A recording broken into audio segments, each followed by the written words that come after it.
Wonderful. So, good evening, everybody, and welcome to the first panel of Skills for Solidarity. My name's Anna McLean. I'm the training coordinator here at Leadnow and project coordinator for Skills for Solidarity, and I'm really, really excited to get going with all of you this evening. First, I want to start off with a huge thank you to all of you for joining us tonight. This is a new thing for Leadnow, and I'm really excited to have you all here and start this summer together with a really important conversation.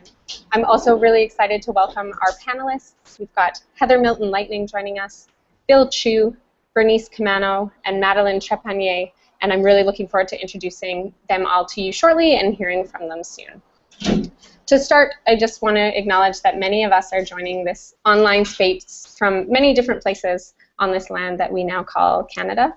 And I often really take for granted the privilege of residing on these lands that have been known to Indigenous peoples as Turtle Island for centuries. And in general, I wasn't really taught to be aware of Indigenous histories on this land and the impact that folks like myself and other settlers had on Indigenous peoples and communities. So this acknowledgement of territory to me is just one tiny step towards starting to learn the history of the land that I live on and acknowledging that this history has been mostly invisible. And I also want to acknowledge the many ancestors that have been walking this land and doing this work for a really, really long time. There is a long history of doing work around renewing the relationship and of connecting to the land and to one another. And we can build upon that and feel supported by that as we venture into this program together. So Skills for Solidarity has been a while in the making. I'm really thrilled to get going. I hope not to speak too much during future panels other than just open them. But as this is the first one, I'm going to take a bit of time to just talk about what we can all expect this summer. So to start, I want to share my excitement that we're trying to bring something where we bring 3,000 people together to have an important conversation. The last time I looked a couple hours ago, it was about 3,200 people that had registered for the program, which is really exciting. I also want to share a bit of my nervousness because everything I know about popular education tells me that relationships are really the foundation of the kind of deep learning and unlearning that we need to do on this journey. However, Leadnow often experiments with combining big online engagement programs with going deep into community organizing. And so I know we can work through lots of the messiness and mistakes that we're going to make in this program. I also want to highlight that though it's happening online, there's already been a lot of self-organizing happening that's improved the program. So to those folks in Montreal, in Toronto, in Sault Ste. Marie, in Vancouver, who have invited friends and family into your homes to watch the panels together, thank you so, so much. We're going to debrief with these folks later this week and then post a list of guidelines on the website for those of you who might want to do something like this next time. Also, a big shout out to Maya. So she was someone that registered for the program and had a great idea of how to make this more accessible to those folks who are deaf and hard of hearing.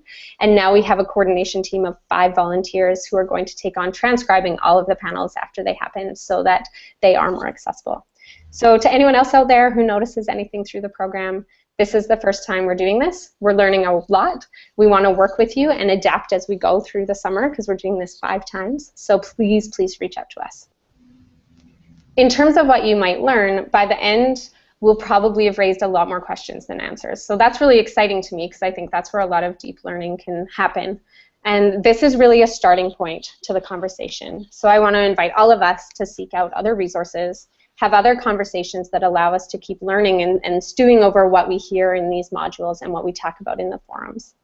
Our panelists are going to come from a wide range of perspectives, and they're just going to provide a glimpse into some of the ways that this work can happen and how we could move forward together, but it's really up to all of us to seek out other perspectives beyond this program. Just a heads up that throughout the program, some of the content presented might be really challenging. Like I said in my acknowledgement, a lot of this history is invisible, and there's a reason for that, and some of it is quite, might be hard to hear and experience, but it's really important to remember that learning happens in those places of discomfort. And so I'm really encouraging us all to dive in and explore that resistance or discomfort that might be coming up and be really open to what we're hearing and being exposed to. So yeah, this can be tricky stuff. And I'm grateful you're all joining us because there is so much potential when we allow ourselves to open up to it. If you do notice that really strong emotions are coming up to you in response to what you're experiencing, please don't hesitate to reach out. We're a pretty small coordination team, but we're really happy to make time to chat or connect with you with other people or resources in your local community, so send us an email. So like I said, this is new, we're learning, and those of us coordinating the program are not experts in this stuff. We are also on a lifelong journey of learning what it means to renew the relationship between communities and nations on this land. So I'm really excited to hear from the panelists and to take part in the forum and deepen my own learning as well, and I'm really grateful that we have so many panelists that are able to and willing to share their stories with us. We have 5 panels this morning, this summer, lots of opportunities to shift. So again, send us feedback at skillsforsolidarity@Leadnow.ca. So in terms of what to expect this summer, panels will run approximately every 3 weeks. We're scheduling them based on the availability of our panelists, and many of those we're still confirming. So we don't have the exact dates for all the panels right now. And the reason the panelists aren't confirmed yet is that we really want to be able to respond to what is happening in the forum and the responses we get to the first few panelists, and then select panelists based on the interests of the group and what we're hearing. So I really appreciate your patience in not knowing the exact date or the exact people that will be speaking, but if you do visit the website homepage, the announcements page, on there we'll have up-to-date info on who panelists are and confirmed dates as we have them.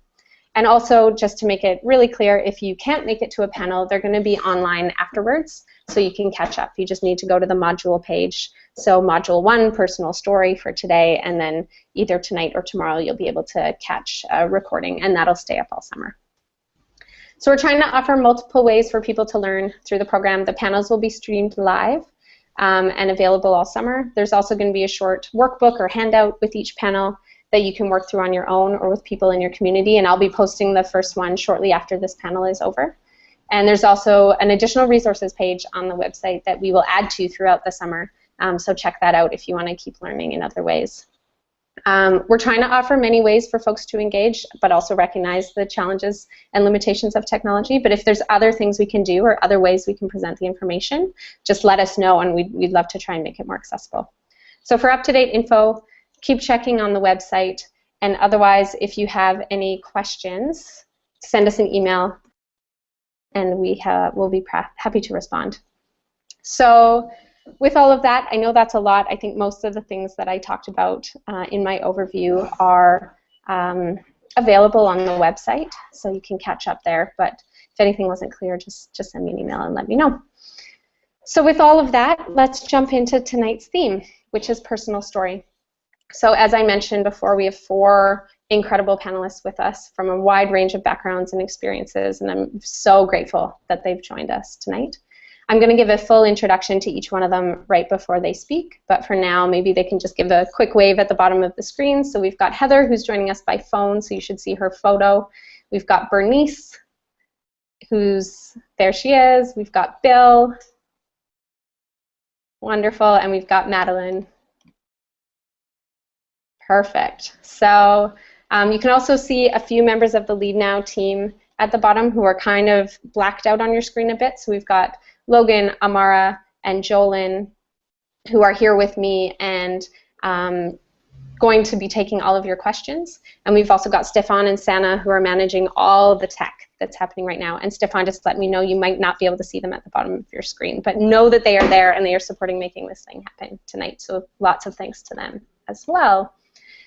So tonight each panelist will speak for about 10 to 15 minutes, and then we'll have time for questions at the end. If you have a question, send us an email. The information should be on the page, but I'll also say the email is skillsforsolidarity@Leadnow.ca, or you can post a tweet on it, and Amara is there ready to respond and grab your questions. So the hashtag is skills, the number 4, solidarity. So hashtag skills for solidarity. And if you want to send questions that way, she is ready to grab them and send them to me as well. Because Heather is joining on her phone, she actually can't hear anything that's happening in the panel, unfortunately. So we're going to have her speak first, and then she will respond to questions right away. So if you have questions for Heather, please start emailing them, Twittering, tweeting. I don't use Twitter, but tweeting them at us as soon as they come to mind, so that our staff team here can grab them and make sure we get to them before she has to jump off the call. So email skillsforsolidarity@Leadnow.ca, and Twitter #skillsforsolidarity. So tonight is all about story, the importance of story when we think about renewing the relationship.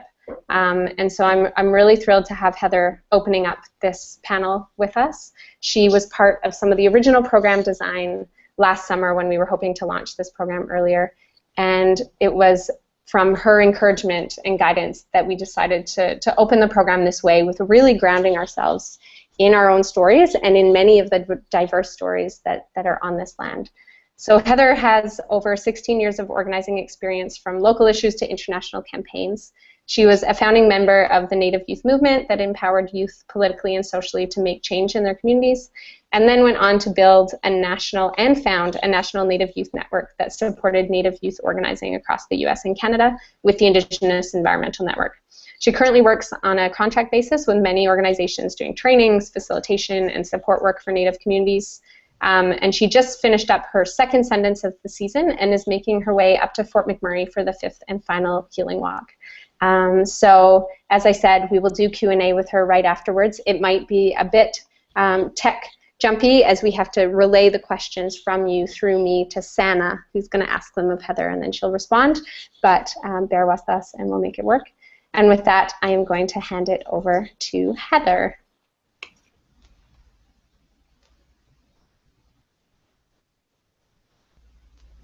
Okay. Hi, everyone. I'm hoping you can hear me. This is Heather Milton Lightning. I'm Cree, Stoney, Blackfoot, and Ojibwe, coming to you from the Treaty 4 territory in Saskatchewan, where I'm from. And I guess we just wanted to talk about understanding why the storytelling is important, and it's an important component of this whole project that we're undertaking. And you know, one of the things that we learn as Indigenous people is really to look at the past, and what are the things that we've learned, and what are the lessons that we've learned, and what can we learn from our elders and from our history that will give us guidance in the present. And when we start talking about taking down some of the colonial constructs that we know that affect our lives, or that we may not know, it's really important to look back at where we've come from and how did we get here. And so one of the things that we talked about was the power of the story, and really understanding, like, what is your own personal connection? How did you come to Canada? What is the story of your own history in coming to this place? Because that could be very different depending on who you are and where you come from and what your family history is. But a lot of times, people don't know that, or they don't know the history. And I find a lot of times people came here for a better life. They came here because they were persecuted in their own countries, you know, and that could go back generations, that could be really recent. But there's a lot of things that are very parallel when you start really unpacking what is my story and how did I get here? And how did I come to be a Canadian living in Indigenous land, and what does that actually mean? For myself, I think that's a little different. I'm from here, but I'm 4 different tribes. I'm part Welsh. Our families ended up in Saskatchewan. You know, if you know anything about history, there was a great settlement that happened in the Plains region as the fur trade came in and a settlement happened. And so our people were coerced into signing treaties, and we ended up where we are. And so I'm registered through the Indian Act in Pasco First Nation, which is about 45 minutes from Regina. Our original family is actually from a band in Alberta called Paul Band, which is right near Edmonton. But those people aren't really from there either. We have Oglala and Dakota descendants that during the fracturing of the Dakota Nation around 1812 in Minnesota, they scattered and they ran for their lives. And so those are some of our relatives, and somehow we ended up in Saskatchewan and registered here. we intermarried with the people that were now local. So the Cree people passed with the Anishinaabe or Ojibwe Reserve. You know, and there's somehow, and I haven't quite figured out yet how the Blackfoots intermix, but one of my grandmas is part Welsh, and we have a running family story about having a Welsh nose. It's a family trait. But that really helped me to understand who I am and where I come from, and how I ended up being from a reserve in Saskatchewan, even though we're really not from here. We're from somewhere else. But really understanding that during the time of settlement, there was a lot of things that happened, and our people were just trying to survive the fur trade, the smallpox, tuberculosis, and all these new diseases.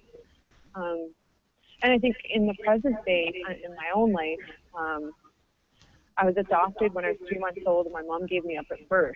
And so that understanding of that story about where I come from was also even more heightened and more important, because I didn't know.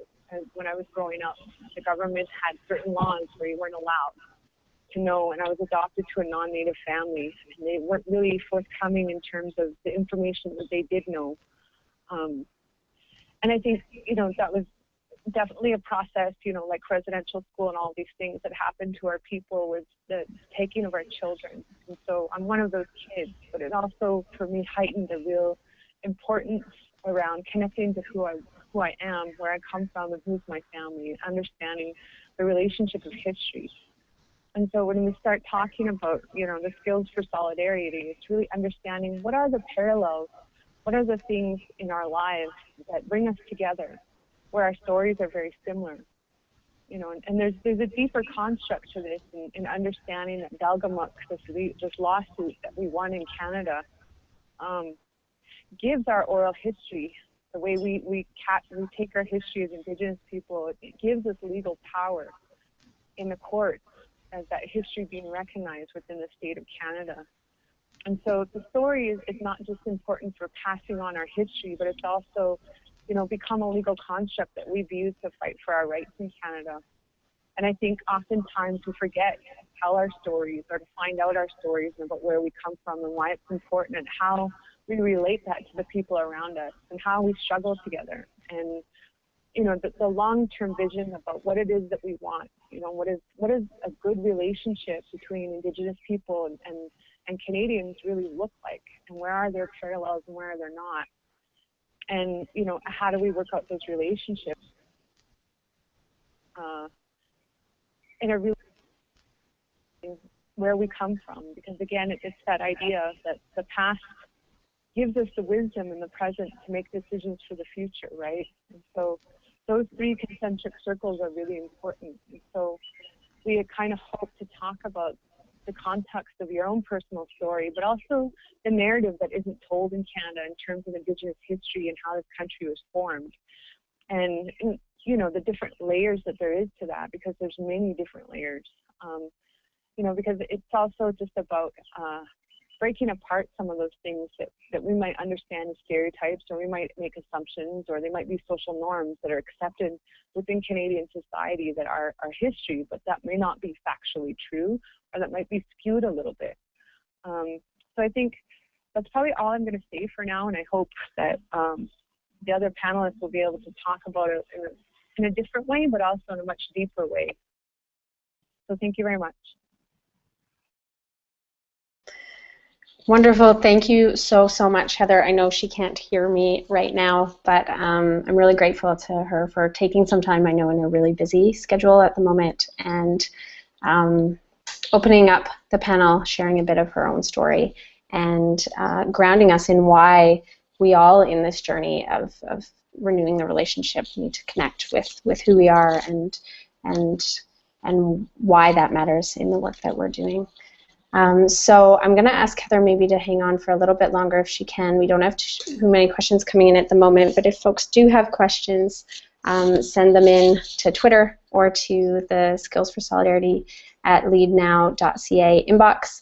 Otherwise, we will jump into the next panelist. So next up this evening is Bill Chu. So Bill is the founder and CEO of Canadians for Reconciliation Society. And his personal journey with Indigenous peoples here began with a really chance encounter with a panhandler in Chinatown in 1988. And then he visited a native roadblock at Duffy Lake in 1990 and really started to open his eyes up to the true history of what's happening in BC.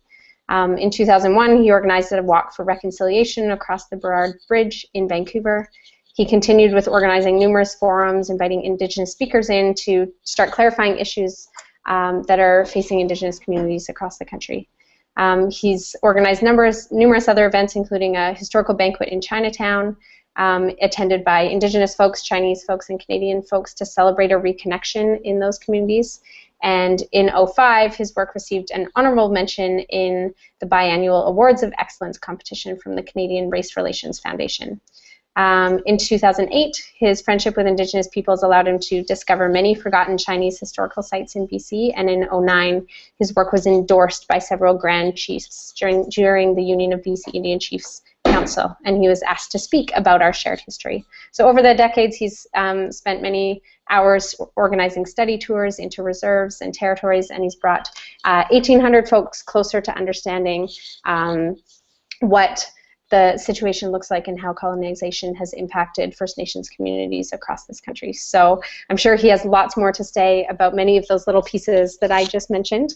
But for now, I will pass the microphone over to Bill, and we're really excited to hear from you. Greetings, everybody from across Canada. First of all, I am thankful for the organizing of this unique opportunity to share some of our journey with everybody else. I'm speaking from the Coast Salish territory of Vancouver.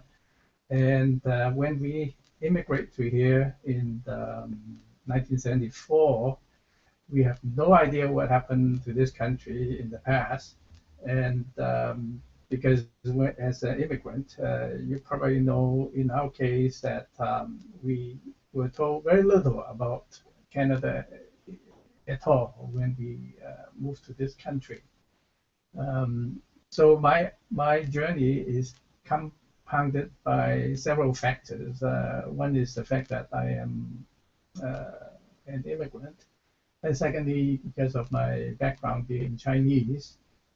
So I don't have the same kind of historical perspective as others, but in many ways that helped me to free myself from the usual stereotyping of the natives in many ways, and I can elaborate on that a little bit later on. Also, my identity as a Christian also had impact on my journey with the Indigenous people. Some, initially had been a hindrance to my journey, but in other ways it had been a help from that point onwards. So my take is in Canada that there's a lack of understanding of the past history, and so many people, including myself, for my earlier 15 years in Canada, had been one of acting in ignorance. And I'm thankful to the Indigenous friends for helping me to discover the real history of Canada, as well as to discover a new journey for myself. And as in the introduction, it was back in 1988 that I ever ran into and talked to the first Indigenous people. And that happened to be somebody from a young man whom I met in Chinatown, Vancouver. It was a cold, wintry day, and when I heard somebody was asking for coffee money, I turned around, and there he was, a young fella. And at that time, I was a new immigrant, so I don't know what to do with him. So I said, let's go for coffee. And we wandered down to Hastings Street into it was a cafe. And once we settled down, I offered him dinner because it became fairly obvious on the way that this fella needs more than just coffee. And over dinner, he started talking about his terrible misery in Manitoba, a reserve in Manitoba, in which I have no no idea at all what a reserve is at that point in time. Um, but he was full of sad stories, and I was trying to search my mind as to what should I do to comfort this fellow. So, being a Christian, I tried to share with him the gospel. And before I hardly started the good news, he stood up and started marching to the door of the restaurant. And just before he opened the door, he said, "You are one of them." And then he disappeared. Now, it was that statement that was a haunting thought to me. You know, what did some of these people, they, you know, the so-called them, had done to this indigenous person so that he would reject his dinner? And that thought sort of was haunting, as I said. But then in 1989, my mind was taken away by the Tiananmen Square massacre. And then in 1990, then the ochre crisis happened, and it was in that that year that, if you recall, there was a roadblock in Mount Curry, the Duffy Lake Road roadblock, and that gave me a chance to go up close range to see why the natives are so upset about something, you know, because there seems to be all kinds of protests, and it was my chance to listen to the real history of Canada. And it was an eye-opener, an ear-opener for me to realize that grave injustice has been imposed on the people and the indigenous people. And I was thankful that the friends I met then had become friends with me until today at Mount Curry. So, as mentioned, we try after that, you know, it's sort of an awakening for me, and I start organizing, you know, both bus tours as well as a forum, so that others people can learn about the native perspectives and how they can also understand the situation in Canada. And then in 18 years ago, you know, the students of Mount Curry like to come down to watch a Chinese New Year parade, so I ready, you know, invite them down, and that started a tradition of 18 years. We invite the indigenous people to participate in the Chinese New Year celebration, the parade itself. So that's, in a way, not so much a show, a performance. To us, it's a real celebration of another year of journeying together with indigenous people, and a way of acknowledging also their dignity and the friendship that we deserve with them. And in 2004, as mentioned, we organized a historical banquet.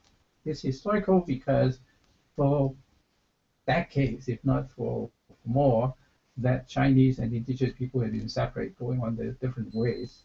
And on that year, I drove about 800 miles all the way, big loops, to just about all the bands that I can reach in the Fraser Canyon and back on Sea to Sky, and hand out invitations to native groups and communities.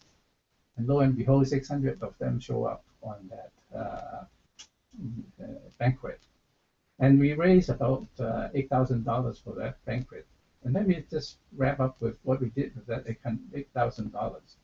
In 2003, there was a flood, terrible flood in the Pemberton area, impacting the Mount Curry Reserve.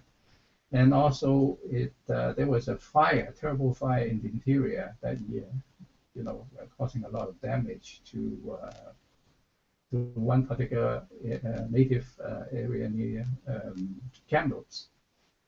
In any case, we raised the funds and spread it to those two. Now, just before we handed that money back to the Mount Curry people, around about Christmas, there was a big tsunami, and And it was, I recall, it was during our conversation with the Mankari people that they suggest that that money I raised should be given to the people, the Asians in need that have been subjected to the tsunami.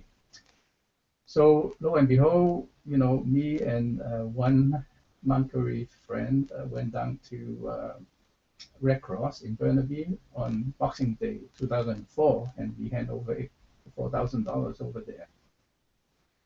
And that marks the generosity of the people, and that makes big news in the paper because we just happened to be there. I just happened to be the first one there on that morning at that Red Cross. And something, the remarkable thing is, 2 weeks after, I received an anonymous, envelope with a check in it, and that check was the same amount that the Mankari people had given out. And the donor said they would like to, ask us to give the money back to the Mankari friends. So that's a very moving story for me, and so our journey continue, and there's many more that I can say, but I would simply say that solidarity is about us rebuilding a friendship, about us restoring a relationship, and that's more than just trying to be pitiful on somebody, because it's really us, the settlers that need that help, because there's a chunk in us that need to be, in every Canadian, that need to reconcile with the Indigenous people. And if we fail to do that, then we are failing ourselves. So we are, hopefully we all can join in this movement to be in solidarity with the Indigenous people and learn something from all the folks on this panel. Wonderful. Thanks so much, Bill, for sharing your story. I really appreciate the perspective you bring to this, being an immigrant to this land, and then also having a really strong connection with the folks who have been on this land for centuries. So we're seeing lots of exciting questions now coming up through Twitter and email. We have been able to connect with Heather, and she is going to be able to join us again during the Q&A section. We'll call her back in. So if your question was for her, we will be able to get to it, so no worries. Also, just wanted to highlight before we move on to the next panelist that we're open to all different kinds of questions. So I want to recognize that there's folks that are joining us tonight that have probably been connected to this work and doing this work for a long time. And there's folks out there who this might be brand new to. And so if there's something that our panelists mentioned that you haven't heard of before, send us an email, send us a Twitter, say, hey, I'm not sure what the Delgamuukw decision was. Can you talk a little bit more about that? Or what was the Duffy Lake case? Or I really want to highlight that we're all, again, on this journey for a really long time, and there's a lot to know. And my hope is that this program can be a space where we can start asking some of those questions that often we're too afraid to ask because we feel like we should know already. So encouraging those questions to come out. Don't be shy. If there's something you want more clarity on, please let us know. And so now moving on to our third panelist, which is Madeline Trepanier. And actually, Madeline, correct me if I'm pronouncing your name wrong because I didn't double check before. But Madeline was born and raised in Calgary, Alberta, and moved to coastal BC in 2009, where she attends the University of Victoria. In the fall, she'll be completing her final year at UVic, and she's working towards a Bachelor of Arts with a major in anthropology and a minor in environmental studies.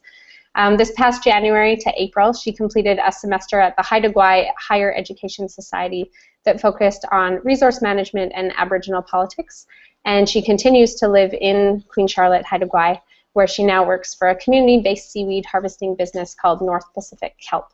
So, Madeline, handing it over to you. We're really excited to hear your story.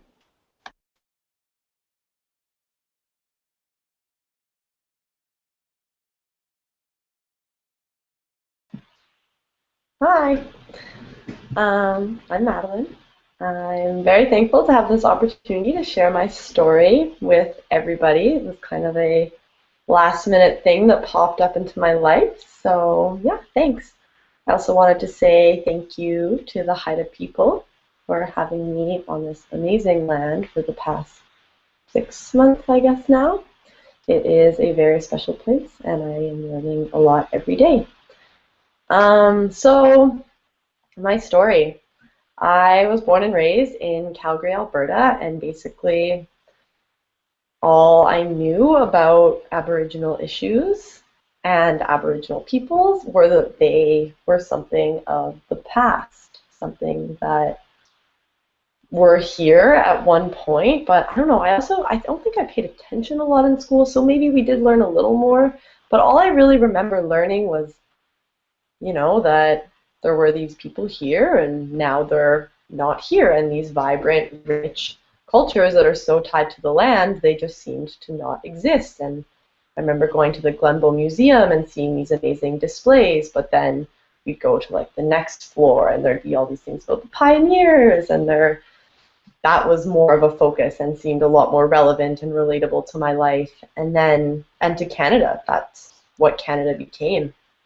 And then I remember going to Head Smashed in Buffalo Jump, and that also was just this historical kind of antiquated place that had no more relevance in contemporary Canadian society. And it really wasn't until I went to university and started hearing, you know, this repetitive address, like thanking the Coast Salish and Songhees people for having us on their land, that I started wondering, like, oh, like, what is unceded territory? What does it mean to be on Aboriginal land? And eventually I went to the International Indigenous Leadership Gathering in Lillooet last summer, which is an amazing event hosted by the people of Lillooet, and they invite anybody who wants to come to experience their traditional ceremonies and sweat lodges and just learn a little bit about how they connect to their land and their environment. And it's really a space where we can get together and celebrate our connection to the land and work with people about how to connect with the land. And yeah, so I went there, and then I started really just thinking, like, whoa, these cultures aren't a thing of the past. Like, this is real, and there is so much to be learned from these people who have lived off the land since time immemorial. Like, how can I become connected with this? Because we are in such a time of environmental crisis, and these people have, you know, tools to help us be more sustainable. And so I guess this link between environmentalism and Aboriginal communities and people's ways of living was really something that sparked so much interest. And then I went back to school and started studying anthropology, and been focusing, I guess, my studies a bit on Aboriginal topics like ethnoecology, and really realizing that there is so much here. And coming to Haida Gwaii,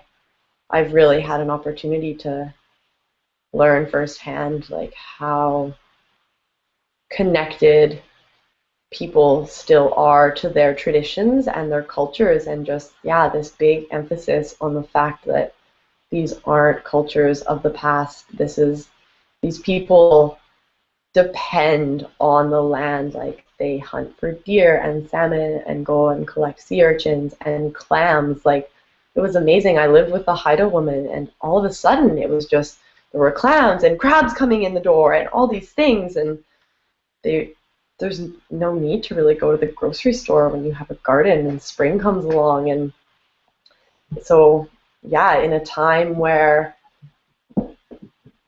oh man, there's just so much. There's so much to learn, and I'm so new. Like, that's just one part of it. And then also learning about all the history, like the Indian Act and Bill, what was it, C-31, and there's just a million things, and I feel like I can't even touch on them. But my eyes were really opened this semester to the fact that our history is one version of the story, and we are settlers on other people's land, and these cultures have their own histories that we have impacted. And I think it's really important to recognize that what we have learned is just we've been kind of conditioned to have a certain viewpoint, and I'm speaking as a settler person who went to like a public school system. Like, these views are my views about how I relate to the world and other people. They're just one way of doing it, and there's so many other ways to relate, to be Canadian, to be I don't even know. I wish I had more time to think about this, what I was going to say. Anyways, so I guess that's pretty much all I wanted to say. I will finish with a little quote of the Haida people that I think is really great and really representative of solidarity. It goes, "People are like trees, and groups of people are like the forests. While the forests are composed of many different kinds of trees, these trees intertwine their roots so strongly that it is impossible for the strongest winds which blow on our islands to uproot the forest. For each tree strengthens its neighbor, and their roots are inextricably intertwined. In the same way, the people of our islands, composed of members of nations and races from all over the world, are beginning to intertwine their roots so strongly that no troubles will affect them. Just as one tree standing alone would soon be destroyed by the first strong wind which came along, so it is impossible for any person, any family, or any community to stand alone against the troubles of this world." And that is something Chief Skidegate Lewis Collinson said in March of 1966. And yeah, like, we really have a lot of learning to do in kind of deconstructing of our previous ideas of what it means to be a person of this land, and it's going to be a long process of learning for everybody, and I think it requires us all to just be super open-minded and ready to just take in the present and learn from one another and let our judgments go to the wayside.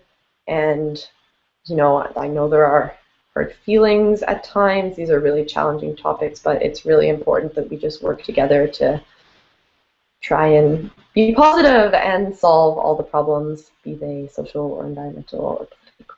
So, yeah, that's it. Hawa, thank you. Yeah.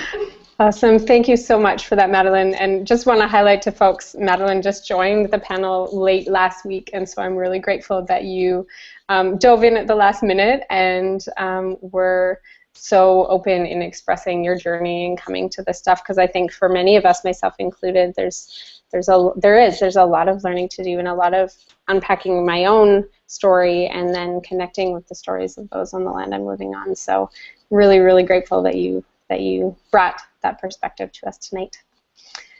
So the questions are flying in. Jolyn and Logan and Amara have their hands very full, and I'm really excited to see them. There's some incredible questions coming this way. We will try and get to as many of them as we can tonight. We have one more panelist to hear from, Bernice Camano, and then we'll jump into the Q&A. So keep them coming, but if we don't get to them all this evening, we can move them to the discussion forum, which I'll talk a little bit about at the end of the panelists.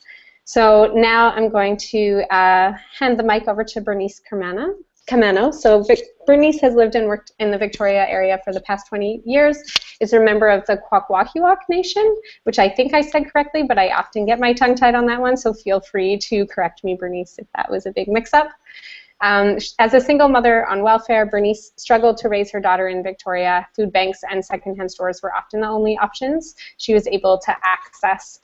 So now, as an active community member, Bernice became one of the first legal advocates trained by Tim Richards at Together Against Poverty Society, which is a local Victoria nonprofit.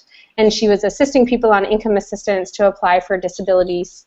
She also works as a Native Employment Counselor for United Native Nations, working in First Nations communities, assisting with job searches, resume writing, and doing employer visits to secure positions for folks with different agencies in the Victoria member. She's a founding member of the Macola Housing Society and was instrumental in creating the first housing project on Caledonia Street, which I had the pleasure of visiting very briefly last week. It has now gone on to create housing from Victoria all the way up to Alert Bay, which for folks in other parts of this country, it's way northern tip of Vancouver Island. She has sat on the Native Friendship Center's board of directors and various First Nations agencies in Victoria. And her outlook on life is that if she can change something in the system that would make life easier, then she's going to figure out a way to accomplish that change, or keep asking and working with the right people till the change is complete. And I can say this from meeting her, it says she has a gift and passion and conviction that makes her who it is today, and that is definitely true. So Bernice, handing it over to you. I'm really excited to hear your story. Thank you very much, Anna. In my language, we say Gala Kesla, so Gala Kesla to everyone. As Anna said, I am from the Kwakiwa Nation. My great-grandfather was also Hawaiian, so, and we, you know, that being an island person, that's kind of what happens. There's a lot of Hawaiians that settled here. My family is originally from Alert Bay. So I'm going to talk about my reality, my life, and it's difficult, so it's difficult for you to listen, and it's difficult for me to talk about. I'm going to start by realizing that I've basically been homeless since I was 9 months old. My life was full of pain and deep despair.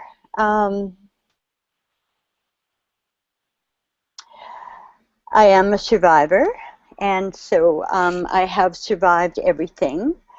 So I would like for you to understand that my life reflects a lot of the people that you see, First Nations people on the street. I do work with the homeless community. That's where I am right now. So when you see them, you can think about me and my story and how it does affect them. I was 9 months old when my mother took me to the hospital in Vancouver because I was sick, and my mother was a First Nations woman. So the hospital looked at my mother and looked at me and decided that my mother was unfit. So she actually left the hospital without me, and thus my life began. Isolation, fear, and despair. My first memory and my most painful memory is living in an orphanage. At Christmas time, families would come to the orphanage and pick out children to take home. And usually the First Nations kids kind of never got taken home. We always ended up together, which was just fine, you know, but it was painful to realize, and I don't know that you realized that you were different, but for whatever reason, we were always left behind. We didn't quite fit into people's homes. Guess we were a little bit too dark for the people that came to pick out children for Christmas. They don't do that anymore, but I'm a mother, a grandmother, and a great-grandmother, so in my time that was what people did to help orphans. The second part of my reality that probably most people will never understand is, as a child, I never ever know how old I am. I never had birthdays. And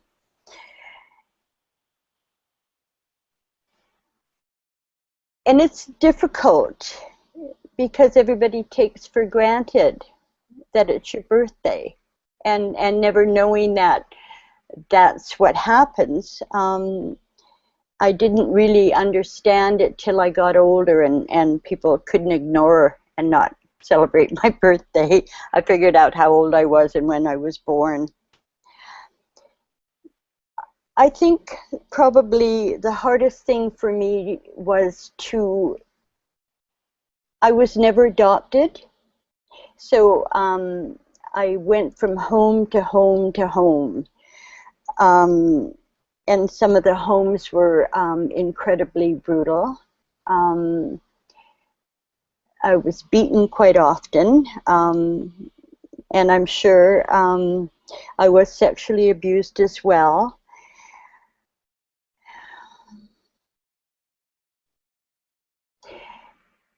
And today I do suffer from post-traumatic stress. I think one of the things that I've understood about how I have come to where I am today and do the work that I do is it's a wonderful word, and it's called resilient. And I'm probably, because of the life that I've led, I'm incredibly resilient.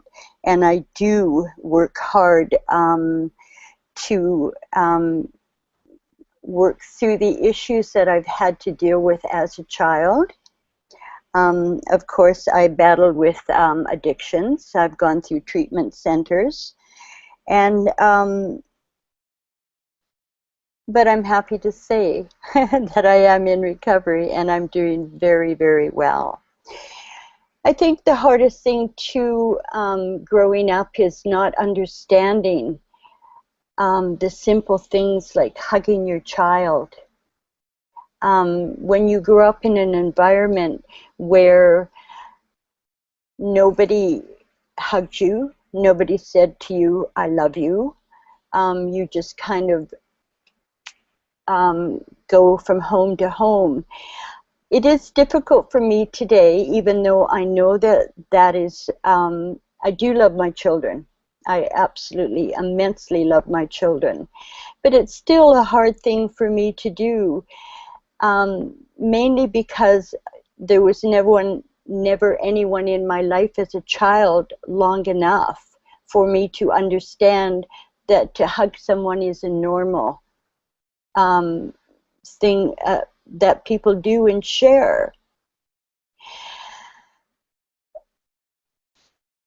So when you look at, as I say, because I do work in the homeless community, that's where my heart is, that's where my passion is, and that's where the pain is.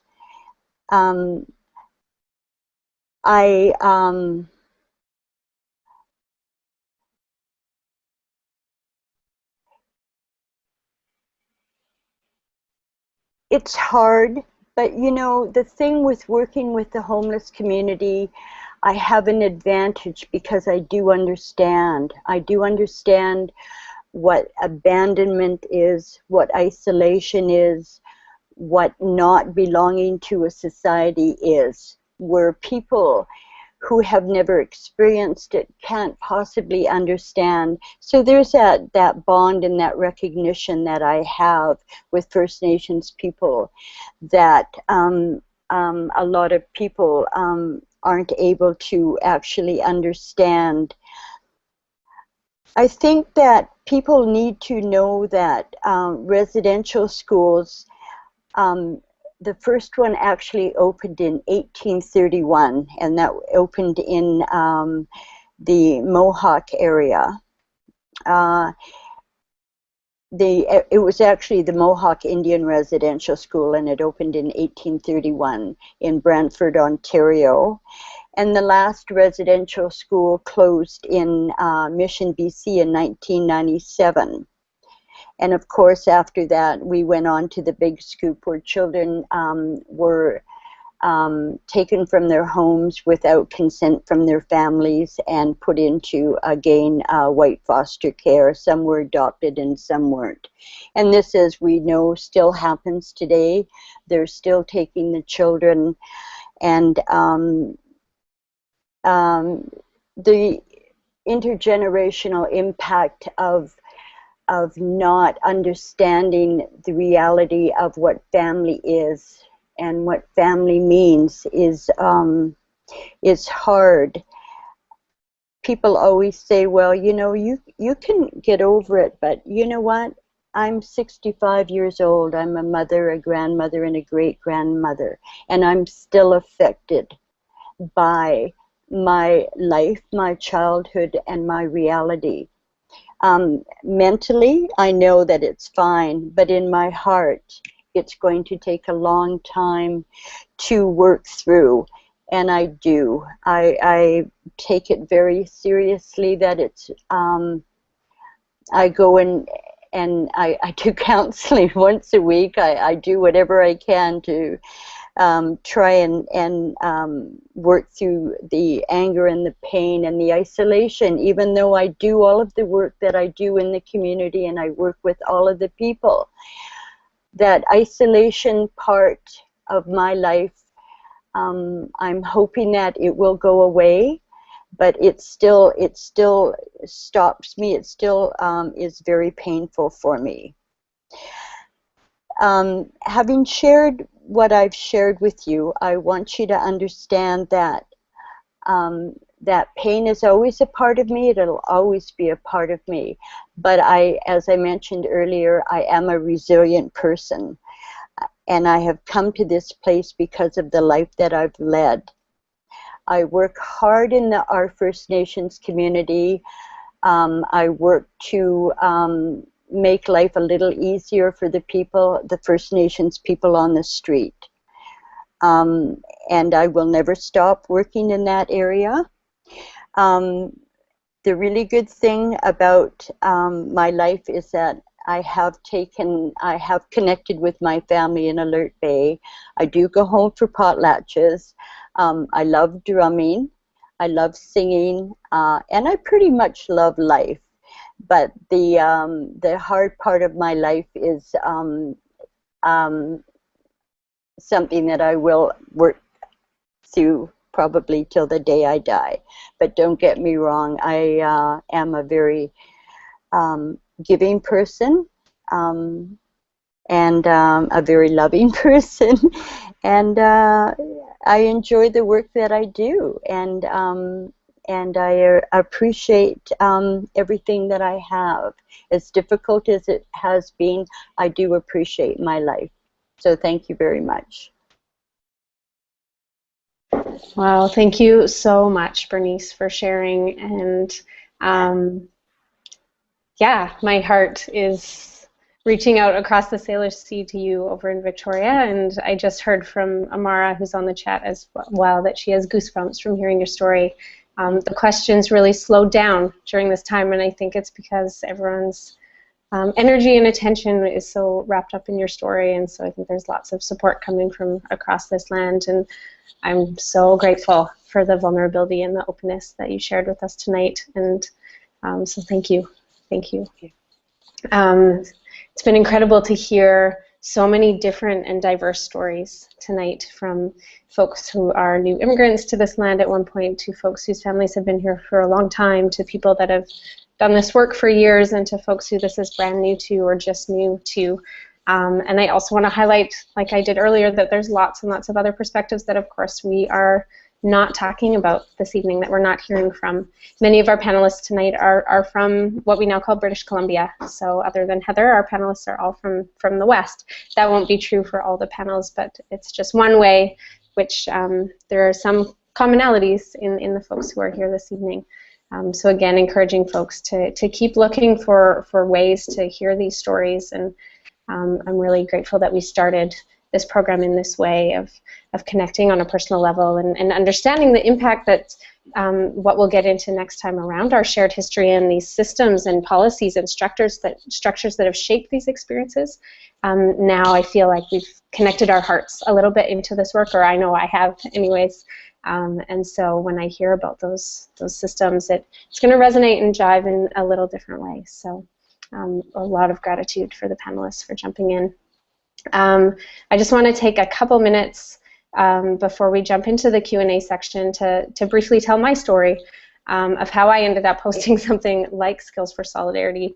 I'll just highlight it because we want to save as much time for questions as we can, but wanted to let folks know a little bit about my journey, as well as you'll be seeing me a bit this summer. So I also am from what we call BC. I grew up in the Kootenays, and the daughter of immigrants from Northern Ireland, and they were very, very proud to have come to this country that we call Canada.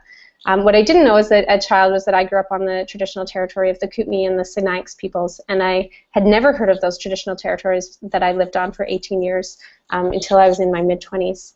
And in particular, I didn't know that the Sinixt had actually been labeled as extinct by the federal government under the Indian Act, even though there was still a thriving population there.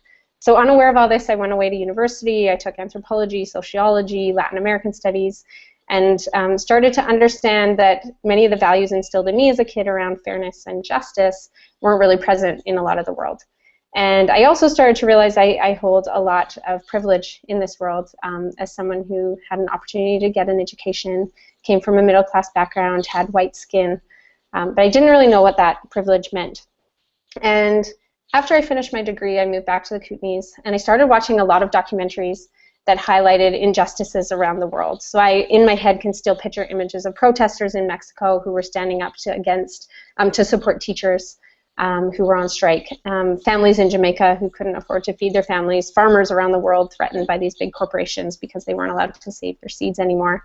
And so these images are still present in my mind, but what's also really present is that at the end of them, I would be a big heap on the floor, surrounded by tears, and my partner at the time would scoop me up and he would console me, and then I'd do it all over again. Next week, I'd watch another documentary and be really sad.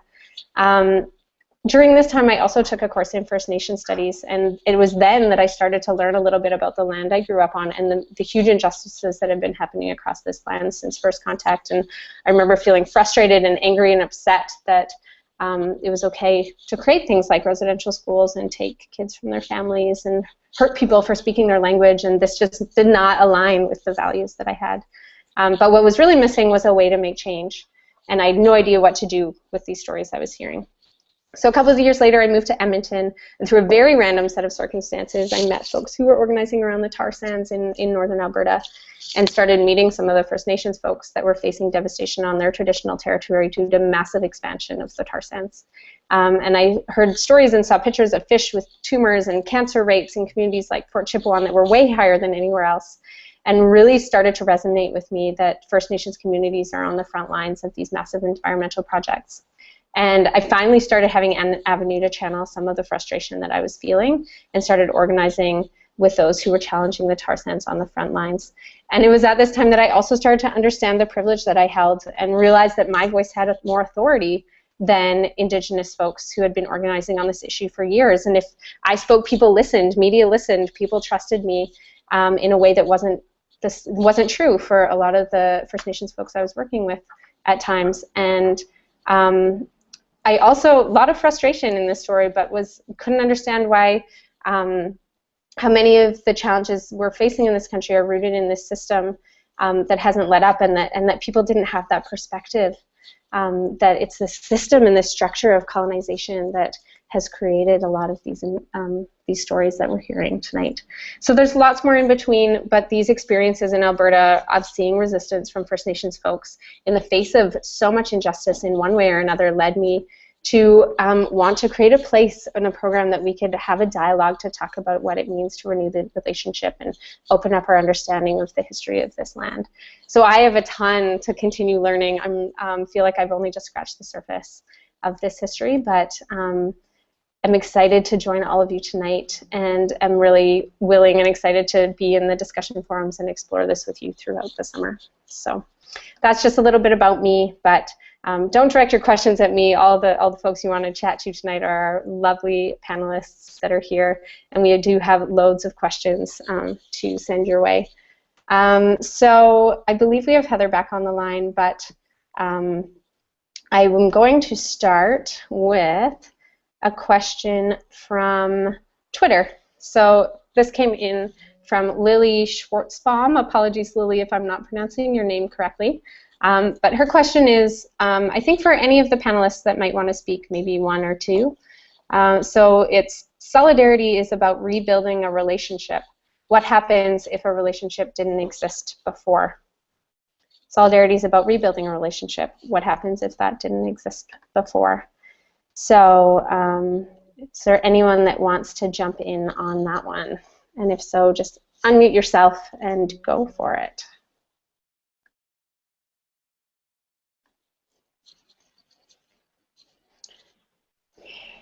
Maybe I'll respond to that.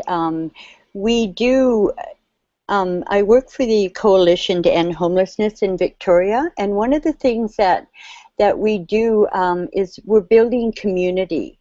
First of all, because my priority, of course, is First Nations, I have to ensure that their safety, you know, that they can respond, because it's not always difficult to respond to people that they're not used to talking to. So that's part of what I do, and we are going to come together and talk about issues that have affected us, and hopefully work through a lot of the problems around homelessness. And dialogue is really important.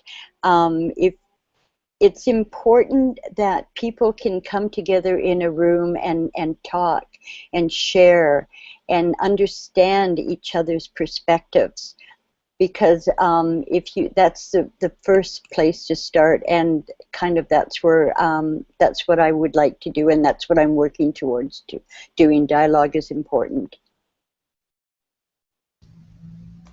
Awesome, thanks so much for that, Bernice.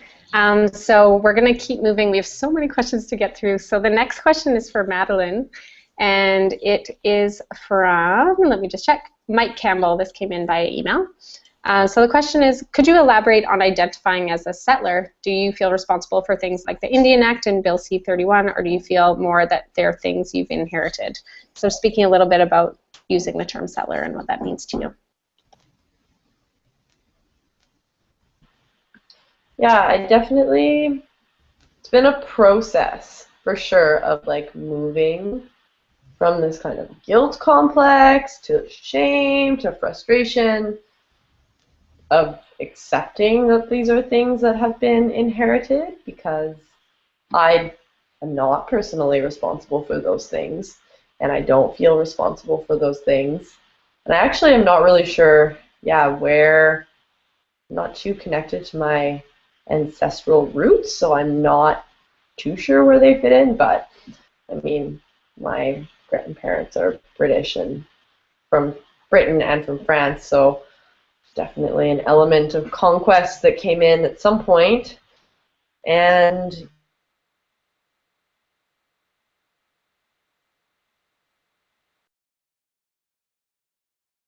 oh, have we still got you, Madeline? I think we might have just lost Madeline. Hopefully folks can still hear me, but when she comes back, we'll get her to finish that thought. But for now, I have a question for Bill.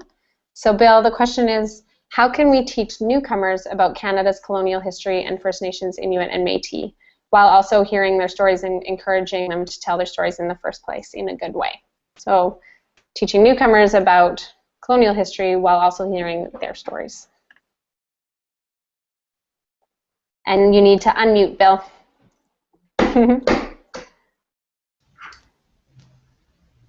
I think in some way we are all immigrants, whether we've been here 1 generation, 2 generations, 3 generations, and so forth. And so we owe it to ourselves to discover or rediscover the history of this land, and would not take, what's, sort of trendy or available as the whole truth.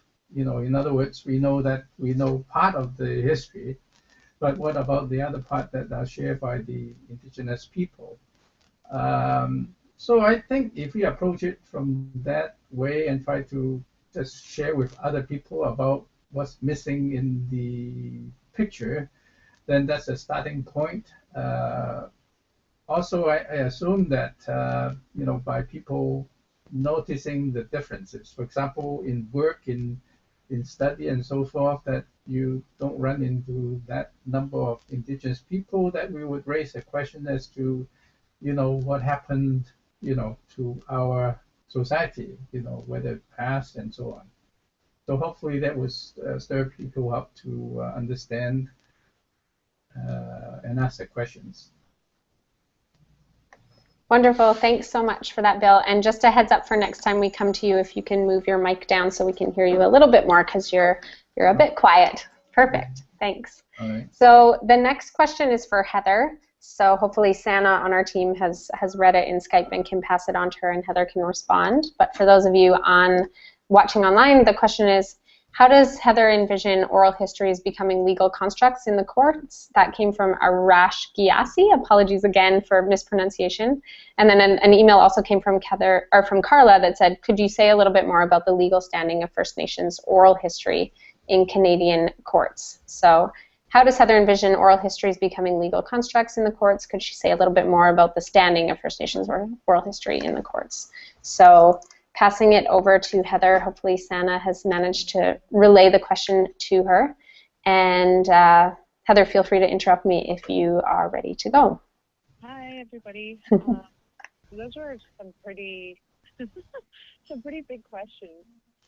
I think the thing that Dalgamuk did is it recognized the oral history of the chiefs and hereditary chiefs that were part of that legal case. As far as the current standings, I'm not exactly a legal expert, so I don't know, oh, yeah, sorry. I don't really know where that's at. But I honestly really feel like, when we talk about, at least where I'm from the numbered treaty area, when we talk about the interpretation of treaty, there's an oral understanding of it that of course differs depending on which area that you're talking about versus the government interpretation of what the treaty means, right? And so there's two sides to it. And the difficulty is when it comes down to negotiation or interpretation of what those rights are or what the treaty meant, we really hopefully would rely on some of the oral history rather than just the government interpretation of it. And I can't necessarily speak to unseceded territories where, like in British Columbia in certain areas where there are still hereditary chiefs, there's still clans, they still have strong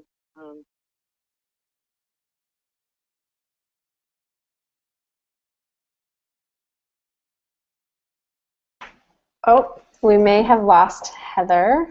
We're now in the phase of the panel where we run into all the little tech challenges, but bear with us. We're going to keep moving forward. So, oh, she's still speaking. Yeah, we can't hear her in the panel, Sana, so maybe you can let her know that we'll come back to her when we can. And Madeline, did you want to finish your thought that you had when you got cut off? Or shall we move on to the next question?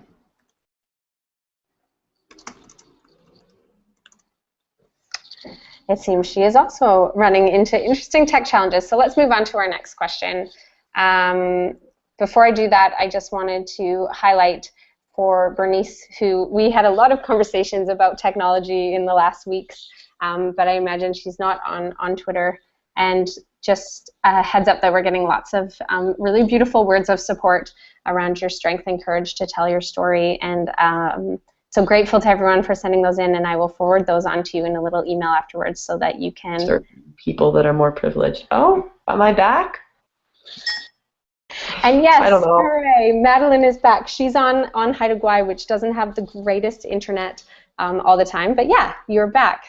So I was just noting that we will forward some words of support and encouragement to Bernice after the panel, but if you had a couple other words that you wanted to mention that when you were cut off last time, or should we just move on to the next question? Oh, so no one heard anything I was just blabbering on about?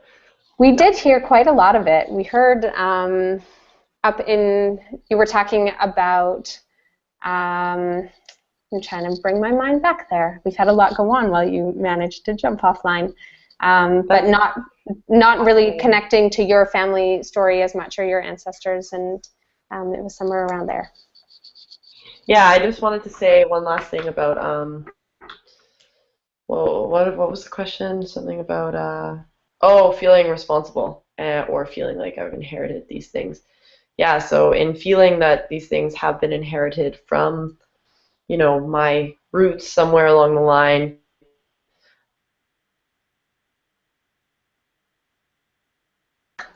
Okay, so it seems the Haida Gwaii internet is not cooperative this evening, so we're going to move on to the next question.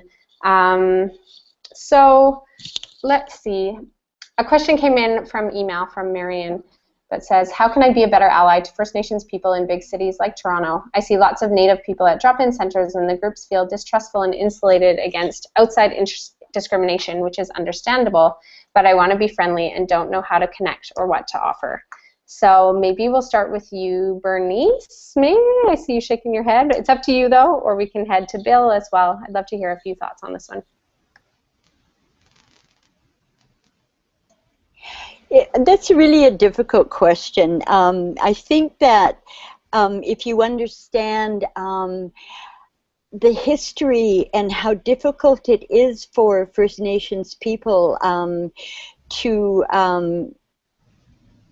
it's hard to get First Nations people to open up. It really, really is. It's getting better.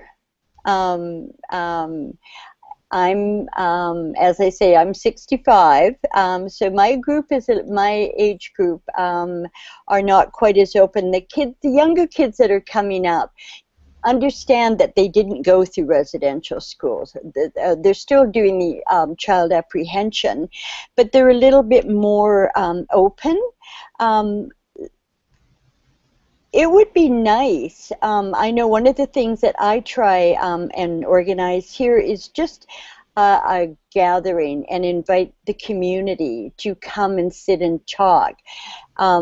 Really slow baby steps is really what I encourage. Like, don't go running into a friendship center, you know, go in gradually, volunteer, make friends, and it eventually will change, but you know, don't expect overnight miracles, but go in gently and quietly, and just allow friendships to happen, and they will.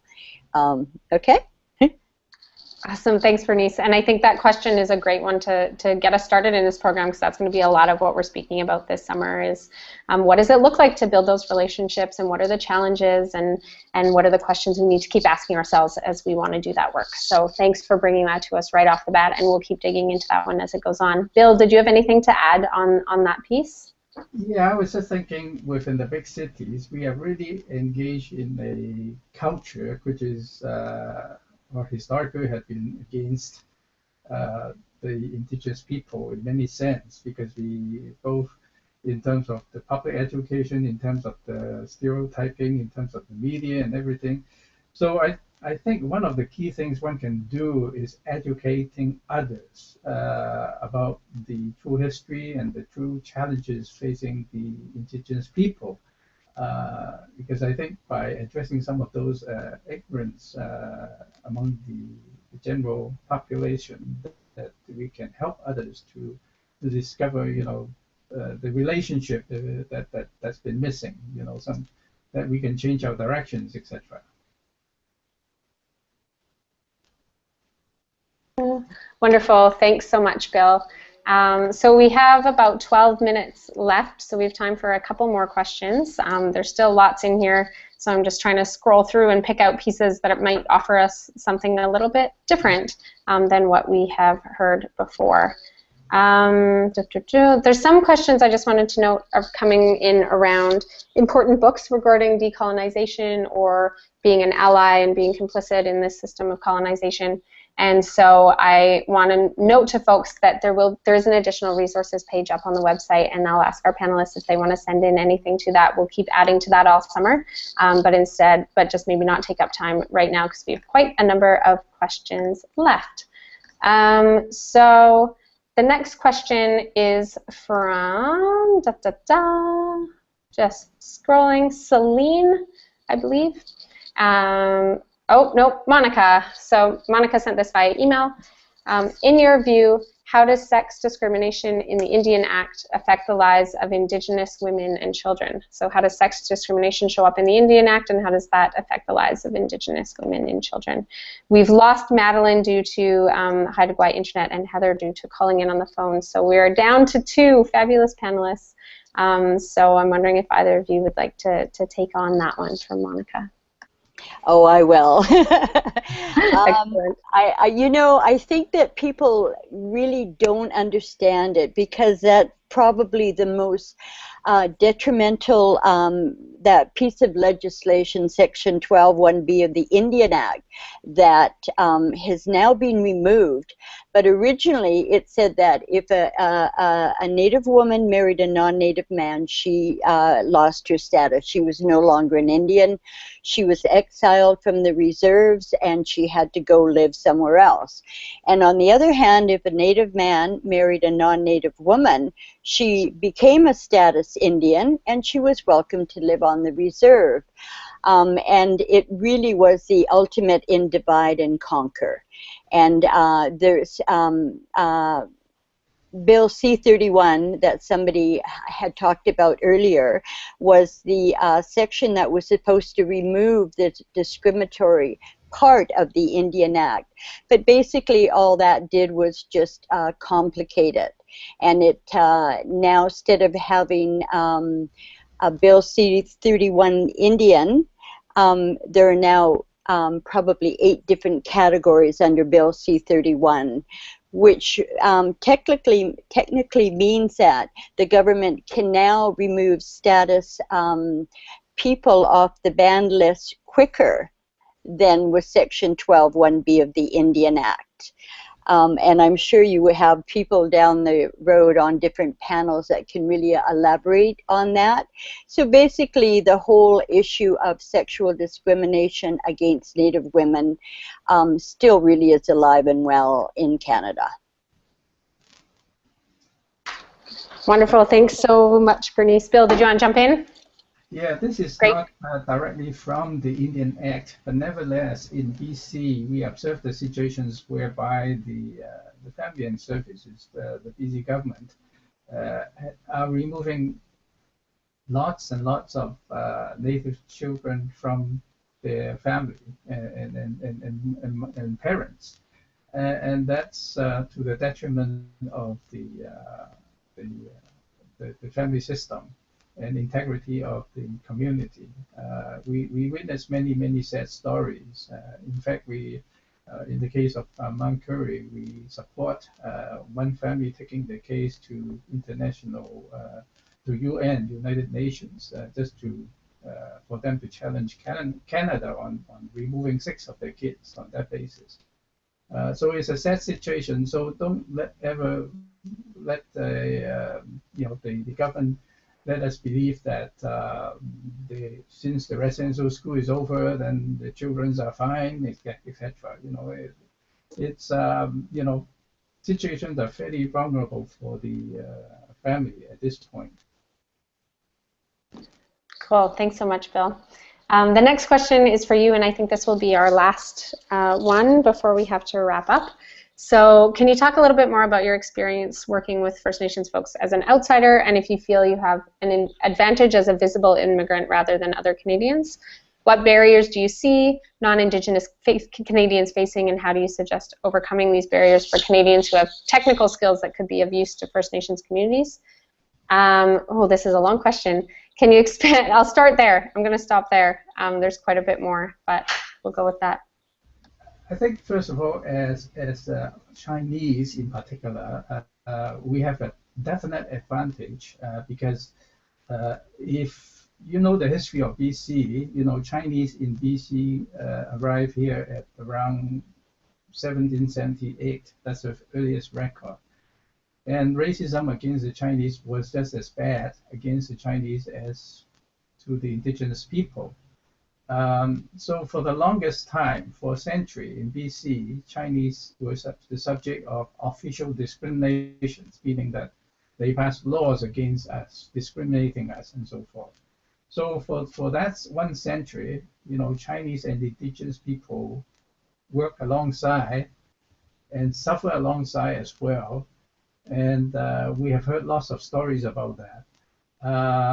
But during that period, they developed relationships, including marriages or intermarriages, because at that time the Chinese were not able to bring their wives over here because of the Chinese head tax and because of the Chinese Exclusion Act, etc.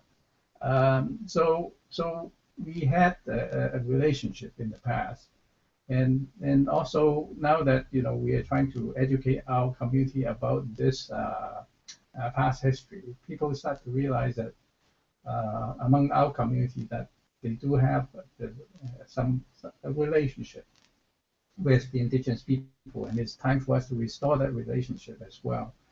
So in that sense, it's positive. Now, your next question is about the technological transfer. Did you mention that in the question? Yeah, they were asking if there's ways for folks who have technical skills, possibly engineering skills. I'm not sure exactly, if they could be of some use.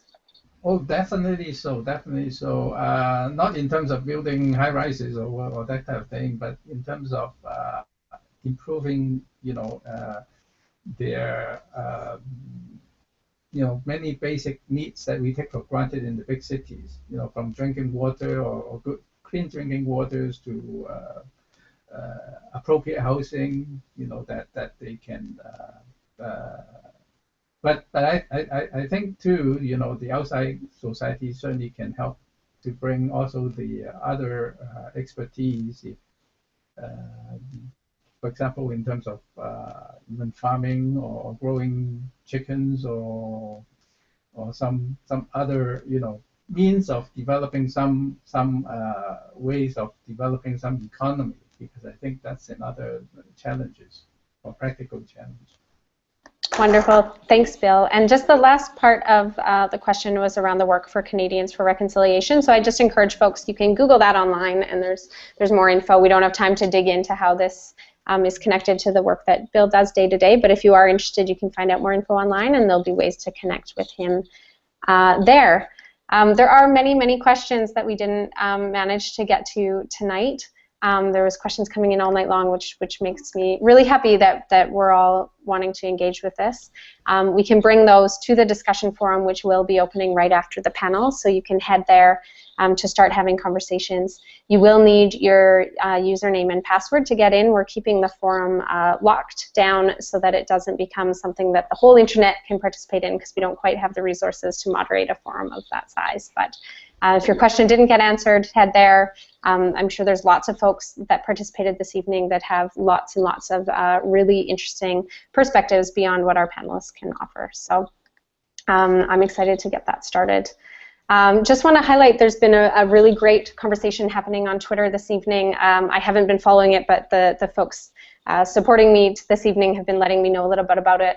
And in particular, a conversation that is asking settler folks like myself to talk about complicity and not privilege. So a number of times in my story, and possibly in others places this evening, we use the term privilege, like I'm so privileged to have white skin or to have come from this background or whatever it might be, rather than using terms like complicity. So I'm really grateful to whoever started this conversation for reminding me that it's not just that I hold privileges, but I'm complicit in upholding a system that allows colonization to continue and to perpetuate, and that by not actively pushing my government to uphold treaties, or by looking away when there are things going on that I know are unjust, or by not challenging these systems that we are a part of all day long because they don't impact me directly, I am complicit in allowing colonization to continue. So again, just want to say thank you for bringing that to our attention, and I'm excited to see where that conversation goes.